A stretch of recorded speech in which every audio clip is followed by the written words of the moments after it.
Buenas tardes, compañeros, y buenas tardes, doctor y compañeros. El tema que nos ha tocado ahora para nuestra exposición es servicios de tercerización, Ministerio del Trabajo, el empleo en el Perú, modalidades formativas, el teletrabajo, el polígrafo en la selección de potencial humano. Los integrantes de este grupo son Alatrista Yulisa Dayana, Ancochoque Karen Melisa, mi persona, Cutipa Guaywa Britza Taraí y Quispecayo Adriana Camila. Los puntos que vamos a abordar son servicios de tercerización, Ministerio del Trabajo, modalidades formativas, el teletrabajo, el empleo en el Perú y el polígrafo en la selección de potencial humano. Vamos a dar una breve introducción respecto al tema. El panorama laboral en el Perú ha evolucionado significativamente en los últimos años.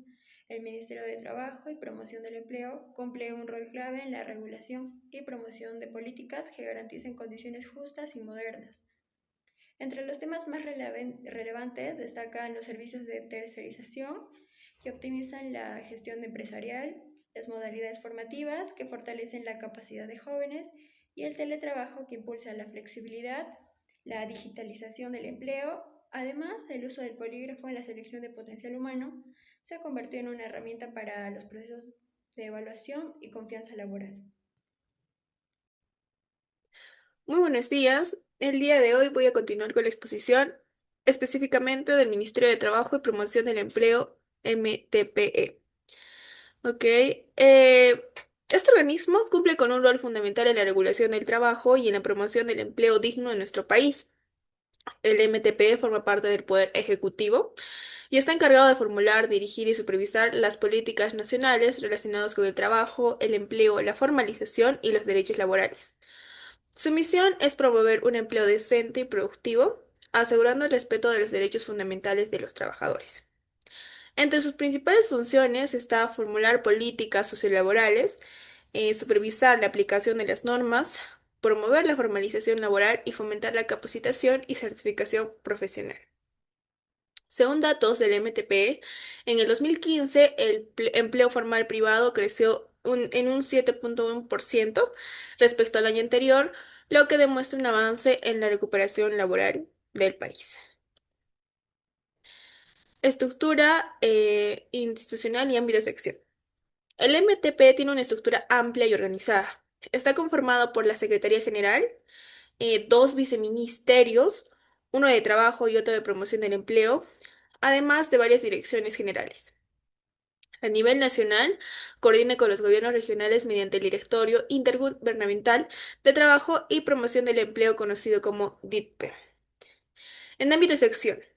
Entre sus principales ámbitos de acción están la fiscalización laboral a cargo de SUNAFIL, la promoción del empleo formal a través de programas como Lurawi Perú o Jóvenes Productivos, la formalización del mercado laboral incentivando la seguridad social y la investigación laboral mediante estudios y estadísticas que orientan la toma de decisiones. Como dato importante, en el año 2024, el MTP junto con el OIT desarrolló un mapa funcional del sector de cuidados personales, beneficiando a más de 50.000 personas con capacitación y mejores condiciones laborales. Ahora, relevancia para el empleo, modalidades laborales y gestión de personal. El MTP tiene una gran influencia en cómo las empresas gestionan su personal y cómo se desarrollan las diferentes modalidades de trabajo en el país. Regula aspectos como la tercerización, el teletrabajo y los contratos temporales, definiendo las condiciones en que deben aplicarse.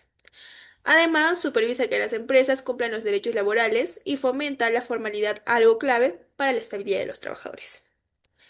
El ministerio también promueve la formalización profesional, la certificación de competencias y la empleabilidad, lo cual mejora la calidad del talento humano en el país. Como dato o ejemplo, después de la pandemia, las políticas del MTP sobre teletrabajo impulsaron la digitalización y ayudaron a más de 320.000 trabajadores para que estos adopten modalidades flexibles según el Decreto Supremo número 004-2021-TR. Como desafíos y perspectivas institucionales, aunque el MTP ha logrado avances importantes, todavía enfrenta grandes desafíos para modernizar el mercado laboral peruano. Entre los principales retos están reducir la alta informalidad laboral, que afecta al 72,7% de la población ocupada, a adoptar leyes a nuevas formas de trabajo digital, a reforzar la fiscalización frente a la tercerización indebida y vincular mejor la formación profesional con las demandas del mercado laboral. El ministerio proyecta que para el 2030 el Perú alcanza un 50% de formalidad laboral, consolidando un sistema más justo, productivo y sostenible. En conclusión, el MTP representa el compromiso del Estado con el trabajo digno, la igualdad y la protección del trabajador, porque el futuro del país se construye con empleos de calidad y con justicia laboral para todos. Gracias.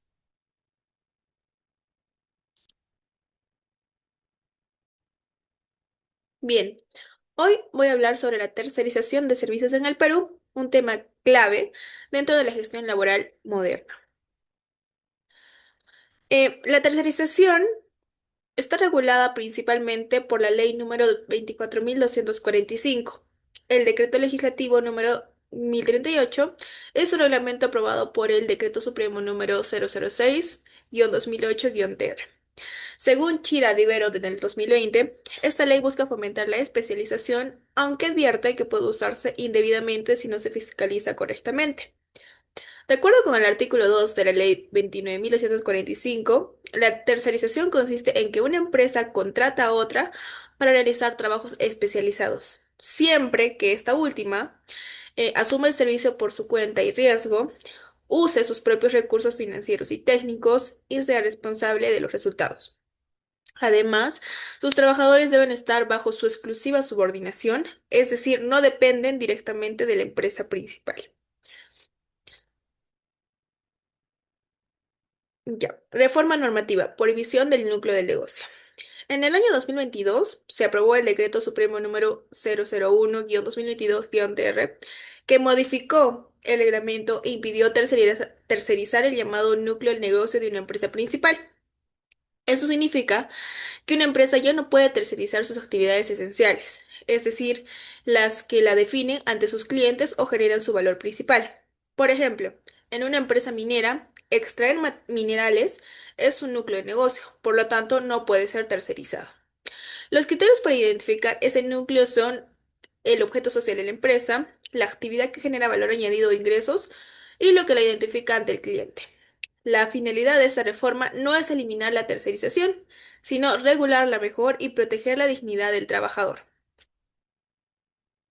Derechos, obligaciones, sanciones y supervisión. En cuanto a las obligaciones, la empresa tercerizadora debe informar por escrito los datos del contrato a la empresa principal, a los trabajadores y a los sindicatos. Si no cumple con los requisitos legales, se produce una desnaturalización y los trabajadores pasan a ser considerados parte de la empresa principal. El mal uso de la tercerización puede generar multas de hasta 52,53 UITs, que equivalen a aproximadamente a 241.000 soles. Sin embargo, existe un desafío importante.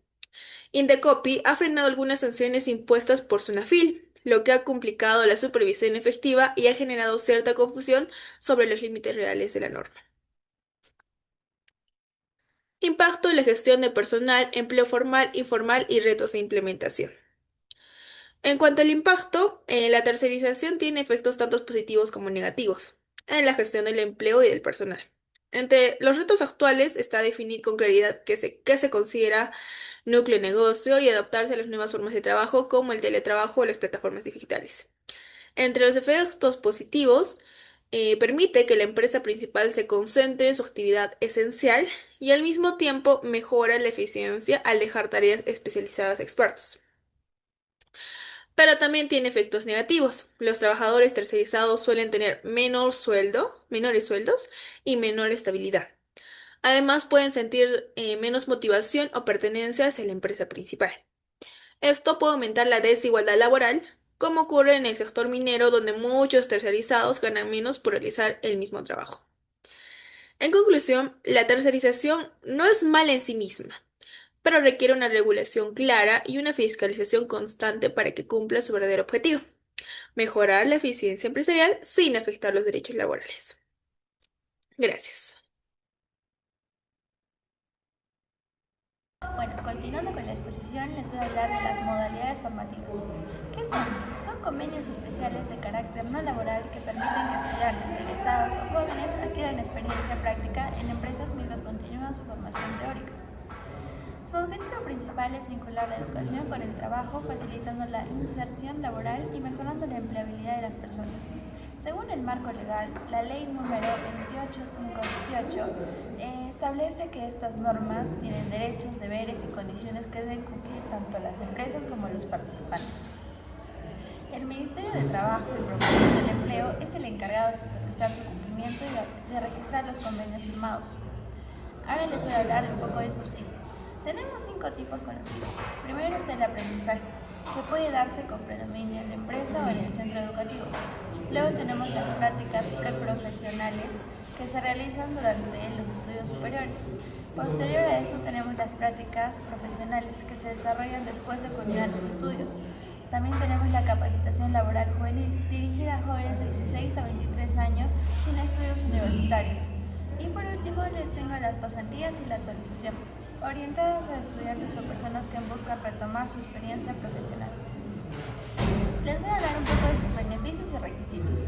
Quienes acceden a esta modalidad formativa reciben una subvención económica no menor al sueldo mínimo, además de seguro contra accidentes y enfermedades.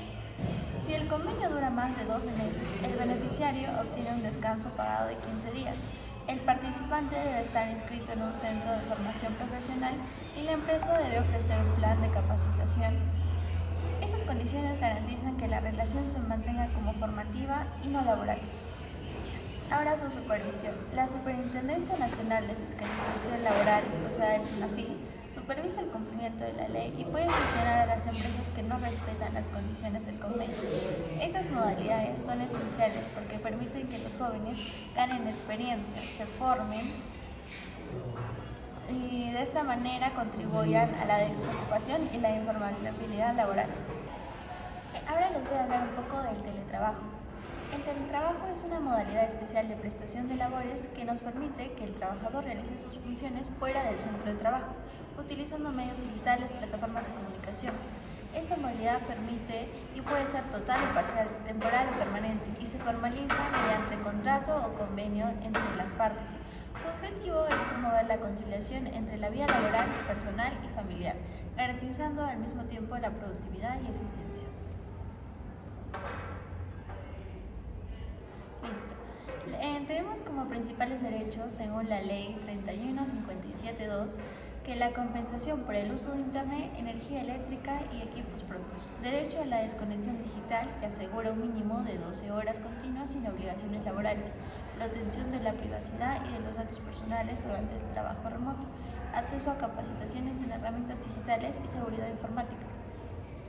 Ahora, en cuanto a su inclusión, el nuevo marco normativo promueve la inclusión laboral al priorizar el teletrabajo para personas en situación de vulnerabilidad, como personas con discapacidad, gestantes, madres lactantes, cuidadores de familiares dependientes, adultos mayores o personas con enfermedades crónicas. De esta manera, el teletrabajo se convierte en una herramienta para fomentar la igualdad de oportunidades y el acceso al empleo digno. Por último, les voy a decir que la ley número 31572, como ya les había dicho, reemplaza a la antigua ley que es 336, modernizando la regulación del teletrabajo en el Perú. Se permite que el teletrabajo se realice dentro o fuera del país. Las partes pueden acordar compensaciones económicas por servicios y equipos. Se reconoce el derecho a la desconexión digital. El empleador puede implementar o revertir el teletrabajo de forma excepcional y justificada. Estas mejoras buscan adaptar el marco legal a la transformación digital y al trabajo flexible. Gracias. Seguidamente pasamos al empleo en el Perú. Para comenzar, debemos entender algo muy básico, pero muy esencial. ¿Qué es el empleo? El empleo es la relación en la que una persona, es decir, el trabajador, presta sus servicios a otra persona o empresa, que es el empleador, a cambio de un salario. También podemos decir que es una forma de organizar el trabajo dentro de la economía formal de un país. Tener un empleo no solo es tener un trabajo, sino también implica tener derechos, estabilidad y la posibilidad de poder desarrollarnos profesionalmente. En el Perú, existe el empleo formal y el empleo informal. Esa es la situación del empleo en el Perú. En el empleo formal podemos encontrar el área de recursos humanos y relaciones industriales que planifica, evalúa y capacita al personal. Y por otro lado está el empleo informal, que en acá no encontramos estas áreas. No hay una gestión formal del personal, el aprendizaje es empírico y no planificado. Sus beneficios en el lado formal incluye gratificaciones, CTS, vacaciones, seguro de salud, pensión y otros incentivos, mientras que en el empleo informal no existe beneficios. El trabajador asume todos sus riesgos, es decir, sus enfermedades, vejez, desempleo. La relación en el empleo laboral está bajo un contrato regulado. Este puede ser indefinido, temporal o por mano de obra, con obligaciones y derechos claros, es decir, que está respaldado legalmente. Sin embargo, en el lado informal no encontramos un contrato formal. Se basa en acuerdos verbales o temporales sin respaldo legal. La productividad en el empleo formal es alta debido a la capacitación y tecnología. Sin embargo, en el empleo informal es baja por falta de inversión y capacitación. Las remuneraciones en el empleo formal son fijas, acorde al salario mínimo o por encima, de acuerdo a cómo hicieron en el contrato. Esta se rige bajo una boleta de pago y beneficios. Sin embargo, en el lado informal, los ingresos son variables y sin control, muchas veces por debajo del salario mínimo, es decir, que es inestable. En acá podemos observar un cuadro donde, según el INEI, más del 70% de trabajadores peruanos están en la informalidad, lo que significa que la mayoría no cuenta con una estabilidad ni beneficios. Acá observamos que en el periodo de abril del 2024 a marzo del 2025, es decir, ahora es actual este cuadro, que está con un 70,7%, es decir, de que la informalidad está por demás del 70%. Asimismo, quiero mostrarles acá que una de las ciudades con más empleo informal es la ciudad de Juliaca, que está con un 82,5%, seguidamente de Pucallpa, Ayacucho, que estos están con 73,3%, 71,9%. Y en la parte baja de todas las ciudades del Perú se encuentra Moquegua, que está con un 54,4%. Bueno, este cuadro es la tasa del empleo informal por ciudades principales en el periodo de julio del 2024 a junio del 2025. Em, Luego pasemos, bueno, quiero darles un ejemplo en el trabajo informal, que un ejemplo es decir que los trabajadores, los vendedores ambulantes, mototaxistas o trabajadores eventuales pueden ganar dinero cada día, pero no tienen ninguna protección legal. Seguidamente pasamos a cuáles son los problemas del empleo en el Perú. Está la alta informalidad, bajos salarios, desempleo juvenil y falta de capacitación. La falta de informalidad es porque muchas empresas evitan formalizarse por costos o trámites. Sí, y también están los bajos salarios, que es que muchos trabajadores ganan por debajo del sueldo mínimo. Es por eso que bastantes personas prefieren trabajar por su propia cuenta porque informalmente a veces cuando emprenden ganan un poco más, entonces a ellos les conviene eso, pero están dentro de un trabajo informal. También está el desempleo juvenil y la falta de capacitación. El desempleo juvenil, los jóvenes tienen menos oportunidades de conseguir un trabajo estable. Es decir, de que también las empresas exigen a los jóvenes o los recién salidos de la universidad de que tienen que tener una experiencia previa, ¿no? De 2 años, 3 años en el ámbito laboral. Y la falta de capacitación, que hay un desajuste entre lo que enseñan las universidades y lo que piden las empresas. Esto es cierto porque cuando los jóvenes van a conseguir o solicitar un trabajo, van para un puesto de trabajo, mayormente no está acorde a lo que la empresa necesita. Entonces hay como una controversia de lo que las universidades enseñan y lo que las empresas requieren para un puesto de trabajo. Bueno, pasando al polígrafo en la selección del potencial humano, primero, ¿qué es el polígrafo? El polígrafo es un instrumento que registra las reacciones fisiológicas de una persona, como la frecuencia cardíaca, de respiración, presión arterial y conductancia de la piel, mientras responde a preguntas, así como en la imagen. ¿Y qué es la selección del potencial humano? Es el proceso sistemático de identificar, evaluar y elegir a las personas más aptas para ocupar un puesto, considerando no solo sus competencias actuales, sino su capacidad de crecimiento y adaptación. Bueno, en el proceso de selección del potencial humano está ¿dónde podemos utilizar el polígrafo? Es en el punto 3, la evaluación del potencial. En acá se aplican pruebas psicométricas, entrevistas dinámicas y poligráficas. Seguidamente pasamos. Ya, ¿en qué momento se utiliza el polígrafo? Como les mostraba en la anterior diapositiva, que se aplica en el proceso de selección de personal y también durante la permanencia laboral, es decir, en evaluaciones internas. ¿Por qué se utiliza el polígrafo? Se utiliza para evaluar la confiabilidad y la veracidad, disminuir riesgos laborales, reforzar la seguridad organizacional, fortalecer la transparencia. ¿Cómo se utiliza el polígrafo?